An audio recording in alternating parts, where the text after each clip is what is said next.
जय हिंद साथियों, स्वागत है आपका एक बार फिर से आपकी अपनी YouTube channel RS education centre पर। साथियों, बात करने वाले हैं रीट लेवल 2 जो आपकी शिक्षक भर्ती है उसके काउंसलिंग प्रक्रिया के बारे में। जो पॉइंट्स हमारे इस सेशन में रहेंगे चर्चा के, उसके बारे में हम बता देते हैं आपको। सबसे पहले हम बात करेंगे कि काउंसलिंग के समय आपको लेवल 2 की जो काउंसलिंग आपकी होगी उसमें डॉक्यूमेंट कौन कौन से चाहिए उसके बारे में कंप्लीट जानकारी आपको यहाँ पर मिलेगी। साथ में काउंसलिंग जो प्रोसेस क्या होती है उसके बारे में जानकारी मिलेगी। साथ में बहुत से कैंडिडेट को डाउट रहता है पुलिस वेरिफिकेशन और हेल्थ सर्टिफिकेट आपको कब चाहिए, कैसे बनेंगे, ठीक है, कहाँ से ये जारी करवाने हैं, ठीक है, तो कब आपको ये डिपार्टमेंट में जमा करवाने हैं, ये सारी जानकारी इस सेशन में आपको दी जाएगी। तो काफ़ी इम्पोर्टेंट आपके लिए ये सेशन रहने वाला है। सेशन को अंत तक ज़रूर देखें और अगर आप चैनल पर पहली बार विजिट कर रहे हैं, जानकारी अगर आपको अच्छी लगे तो चैनल को सब्सक्राइब जरूर करें ताकि कंपटीशन एग्जाम से संबंधित हर ऑथेंटिक न्यूज आपको सबसे पहले मिल सके।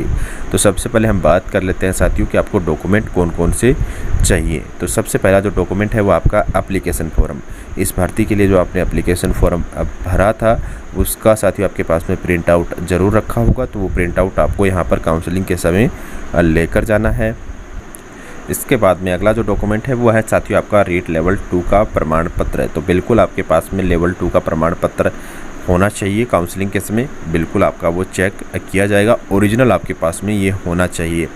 इसके बाद में 10th क्लास की मार्कशीट एंड सर्टिफिकेट। इनमें डाउट आप सबको पता है कि हो सकता है किसी के नाम वगैरह में मिस्टेक है, सरनेम में मिस्टेक है, और आपने अगर DV के टाइम पर अगर शपथ पत्र दिया है तो बिल्कुल ये शपथ पत्र आपको अभी भी लेकर जाना है।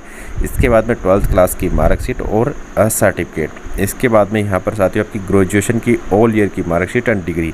अब यहाँ पर गलती आप क्या करते हैं, ग्रेजुएशन की फाइनल ईयर की मार्कशीट लेकर पहुँच जाते हैं या फिर आप प्रोविजनल डिग्री भी नहीं लेके जाते हैं और ओरिजिनल तो आप लेकर ही नहीं जाते हैं। तो ये गलती आपको नहीं करनी है। यहाँ पर आपको तीनों ईयर की जो आपकी ग्रेजुएशन की मार्कशीट और इसके साथ में आपकी या तो प्रोविजनल डिग्री आपके पास में होनी चाहिए या फिर आपकी ओरिजिनल डिग्री आपके पास में होनी चाहिए। प्रोविजनल डिग्री को लेकर डाउट रहता है कि क्या ये 6 महीने वैलिड है। बिल्कुल अगर आपकी ओरिजिनल डिग्री प्रिंट आउट नहीं हुई है तो बिल्कुल आपको चिंता करने की ज़रूरत नहीं है, प्रोविजनल आपकी 6 महीने से ज़्यादा भी चलेगी। इसके बाद में अगले डॉक्यूमेंट की अगर हम बात करें तो B.Ed के ऑल ईयर की मार्कशीट एंड जो आपकी डिग्री है वो। अब यहाँ पर दिक्कत ये रहती है कि B.Ed की आप फाइनल की जो एक कंक्लूसिव मार्कशीट रहती है वो लेकर जाते हैं। ऐसी गलती मत करना, दिक्कतें आपको आएंगी। यहाँ पर जो दोनों ईयर की आपकी मार्कशीट है B.Ed की वो आपके पास में होनी चाहिए, प्लस में जो प्रोविजनल या ओरिजिनल इनमें से एक डिग्री आपके पास में होनी चाहिए। इसके बाद में मूल निवास प्रमाण पत्र। मूल निवास प्रमाण पत्र को लेकर डाउट जो है मैं आपको क्लियर कर देता हूँ कि राजस्थान वाले कैंडिडेट को ही देना है या राजस्थान के बाहर के कैंडिडेट को भी देना है। तो बिल्कुल जो मूल निवास प्रमाण पत्र है वो प्रत्येक कैंडिडेट को देना है, चाहे आप राजस्थान के हो चाहे राजस्थान के बाहर के हो, ठीक है, इसमें कोई डाउट नहीं होना चाहिए। अब जाति प्रमाण पत्र को मैं क्लियर करूँ तो जाति प्रमाण पत्र में साथियों राजस्थान के OBC SC ST और MBC कैटेगरी के जो भी कैंडिडेट हैं तो बिल्कुल इनको अपना जाति प्रमाण पत्र लेकर जाना है।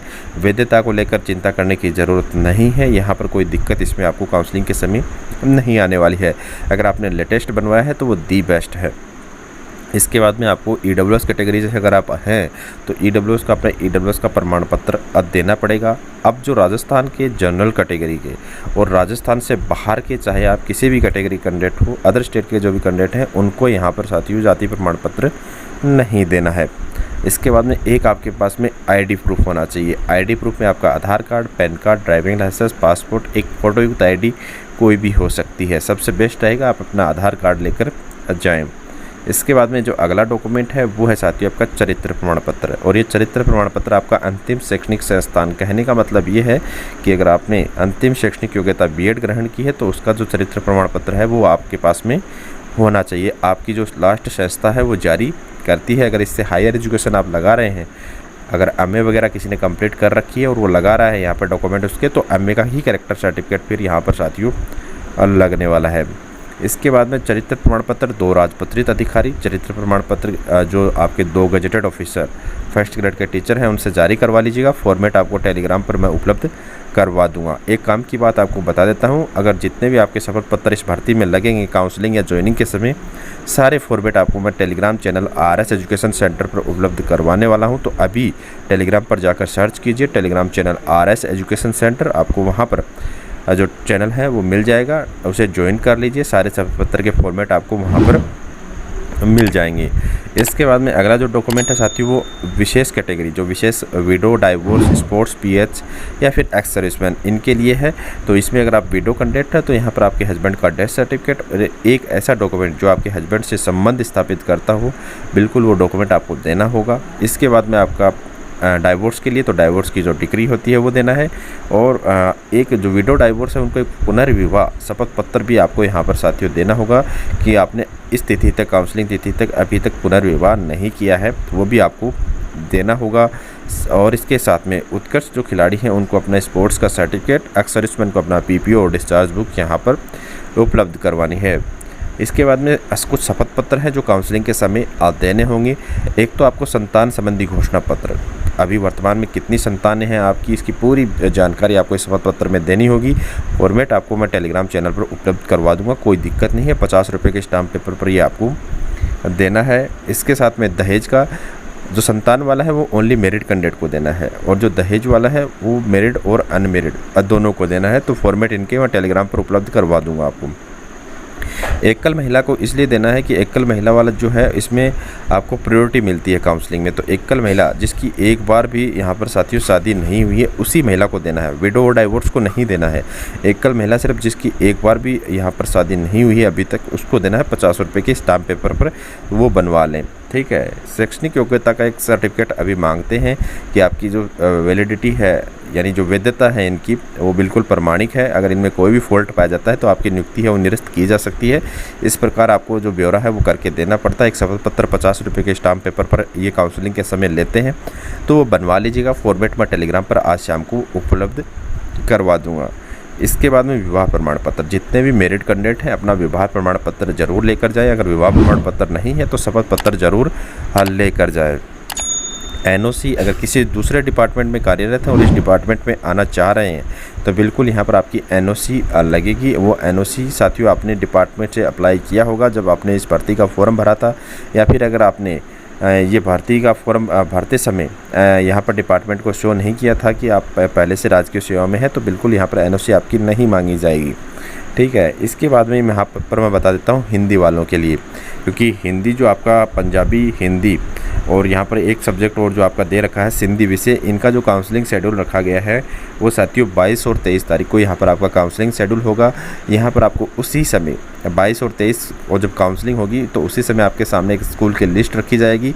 उसमें यहाँ पर प्रायोरिटी दी जाती है। सबसे पहले यहाँ पर चूज करने का मौका जो मिलेगा वो पीएच को, उसके बाद में विडो डाइवोर्स को, इसके बाद में साथियों एकल महिला को। इस प्रकार प्रायोरिटी मिलती है। उसके बाद में जो शेष कैंडिडेट बचते हैं उनको नंबर वाइज यहाँ पर प्रायोरिटी मिलेगी और उसमें आप स्कूल चूज कर सकते हैं, और उसके बाद में आपको ज्वाइनिंग उस स्कूल में दी जाती है। तो ये सिंपल प्रोसेस रहती है। अब डाउट रहता है कि पुलिस वेरिफिकेशन और हेल्थ सर्टिफिकेट कब देना है, तो ये दोनों डॉक्यूमेंट आपको ज्वाइनिंग के समय देने हैं, काउंसलिंग के समय ये आपको नहीं देने हैं। पुलिस वेरिफिकेशन के लिए कैसे अप्लाई करना है, पुलिस वेरिफिकेशन के लिए अगर आप राजस्थान के कैंडिडेट हैं तो मैं प्रोसेस बता देता हूँ। राजस्थान के कैंडिडेट को यहाँ पर नज़दीकी ई मित्र पर जाना है, 300 रुपये का चालान कटता है, और यहाँ पर नज़दीकी पुलिस स्टेशन के लिए आप अप्लाई कर दीजिए। यहाँ पर जब आप फॉर्म अप्लाई कर देते हैं पुलिस वेरिफिकेशन के लिए, तो आप जिस पुलिस थाने में आपने फॉर्म अप्लाई किया है वहाँ पर अपने डॉक्यूमेंट लेकर पहुँच जाएँ, और डॉक्यूमेंट लेकर जब आप पहुँचते हैं तो वहाँ पर अपना वेरिफिकेशन कंप्लीट हो जाएगा, और उसके बाद में वो आपका जो वेरिफिकेशन है वो एसपी साहब के पास में भेज देते हैं, और जो ज़िले का एसपी है उसे वेरीफाई कर देता है। उसके बाद में आप उसका प्रिंट आउट ले सकते हैं। ये सिंपल प्रोसेस रहेगा। हेल्थ सर्टिफिकेट और जो है आपका वो अपने ज़िले के किसी भी सरकारी हॉस्पिटल से जारी करवा सकते हैं आप। फॉर्मेट मैं उसका टेलीग्राम चैनल पर उपलब्ध करवाऊंगा। कौन कौन सी जांचें आपकी होंगी उसके बारे में पूरी जानकारी है उसमें। ठीक है, उसी फॉर्मेट में आप जारी करवाएं, वो वैलिड रहेगा। ठीक है, उसके बाद में जब आपका डॉक्टर उसको साइन कर देता है, मेडिकल ऑफिसर जब साइन कर देगा तो उस पर CMHO तो ज़िले के मुख्य चिकित्सा एवं स्वास्थ्य अधिकारी होते हैं उसके काउंटर सिग्नेचर भी होंगी, तो वो ज़रूर करवाएं, तभी वो वैलिड होता है।